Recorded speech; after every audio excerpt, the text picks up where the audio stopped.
The following marketing information and discussion is provided for informational purposes only. It is not intended to be used as professional guidance or consultancy. You should find an agency for that. Comexis is a digital marketing agency, so feel free to hire us. But otherwise, just enjoy the show.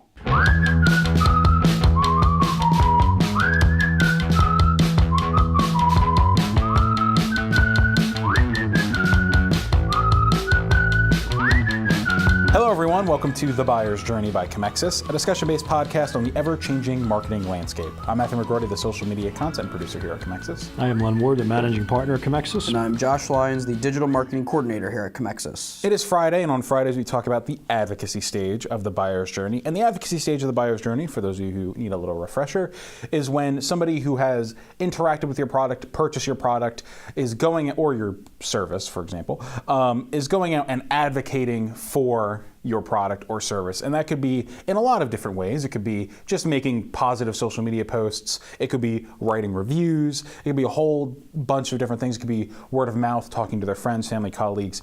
What we're talking about today is Reebok launching its new membership program. It's basically going to be a loyalty points program. And the reason I brought this up today is because it's a little different than most loyalty programs. So for those of you who don't know, loyalty programs typically are a retention phase kind of thing.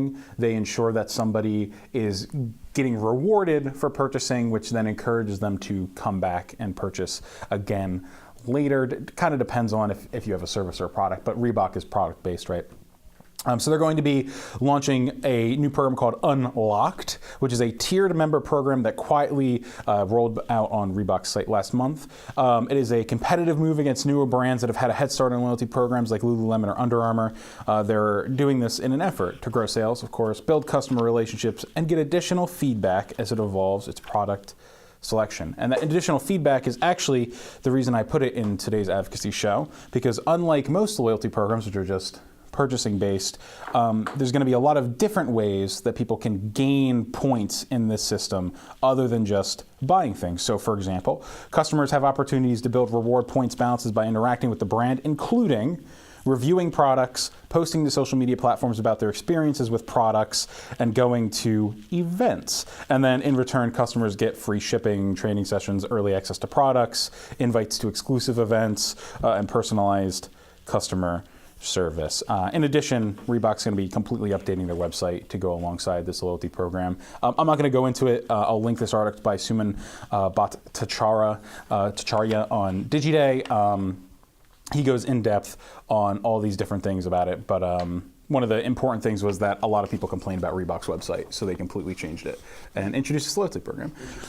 So what do we think about this, guys? I think this is an outstanding, I don't know if you could really map out a better advocacy campaign if you tried. This is actually, it's really strong.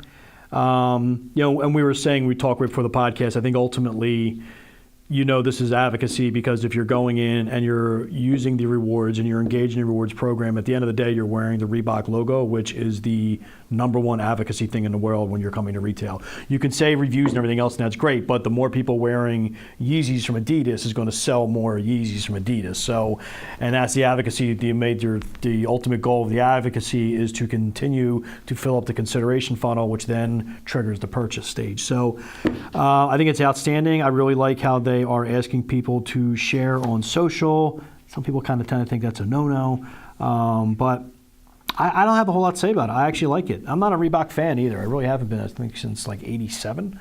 But it's good. I like it. What do you think, Josh? Yeah, I mean, I don't have much to say either. I agree that I think it's unbelievable. It's like the perfect balance between getting more people to use the product and also having them advocate for you in a whole wide range of from a wide range of different things to do, especially using social media to reward people with extra points, because when you sign up, they're obviously signing up because they want your gear, and then when you start accruing points, you think to yourself, oh, I'm at 20 points. When I get to 30, I get this. And then if Reebok said all you have to do is like us on Facebook or post this on Facebook to get 10 more points, what's going to stop you from doing that? It's just a social media post. So it's a cool way to balance out, getting your customers to interact with you, but then also rewarding them and advocating at the same time. Yeah, I mean, I think this is also, as it's mentioned in the piece as well, a lot of people don't understand that loyalty programs aren't just great benefits to consumers, they also give brands and businesses really good access to specific data about what their customers are doing, and in this case, what their loyal customers are doing. And apparently Reebok has been a little behind on the times in that regard, so this will also be a really nice way for them to get customer data in a way that's not particularly intrusive, I would say. They've also apparently increased their digital staff by 30% over the course of the past year to make sure that this new website launch, this new program, and their customer data gathering goes well. For those of you that are also interested, Reebok's global revenue for 2018 was $1.8 billion, which was a small component of their parent company Adidas's $24.5 billion. Totally forgot that Adidas purchased them. Totally forgot about that. I had no idea, but it was interesting to did. learn. Adidas has been working to lift sales for Reebok, whose third quarter sales dropped 5%, with revenues dropping by 1%. So just something to keep in mind. I don't have much more in addition to say. I mean, I think this program in particular, I've never heard of a loyalty program sort of actually actively encouraging you to use social media as part of the program. I've seen things they like... did years ago. It's funny, about 5 years ago you saw this pretty frequently because that was the whole, the new dawn of social media. People forget how much social media has come in the last 5 years. It's dramatic.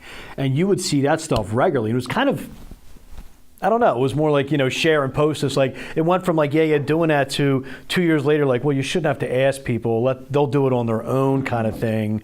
And now it's back to the point of asking them. And I don't think there's anything wrong with asking people for the sale. Ask them to post this, ask them to do that. So I give Reebok credit. I think it's interesting. And you are right.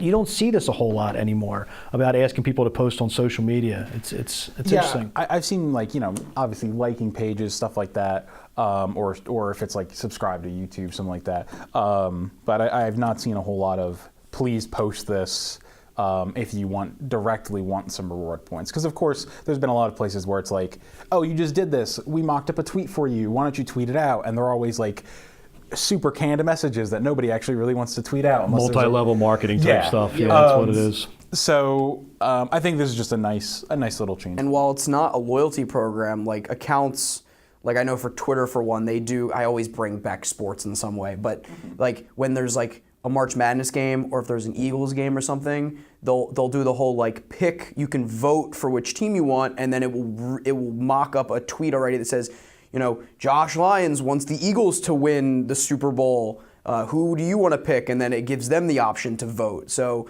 it's like that same idea where you can vote on something, it repurposes a tweet for you, so it's then advocating that brand, and you're advocating yourself by saying, I'm a fan of this team, and then it allows other people to do that voting also. It's not a loyalty program, but it's still the same concept. It's a cool slightly. Interactive little thing. Yeah. All right, well, thank you everybody for listening in to today's episode of The Buyer's Journey. Check us out on Comexis.com, YouTube, and anywhere you get your podcasts, and please follow us on Twitter at @buyers_journey.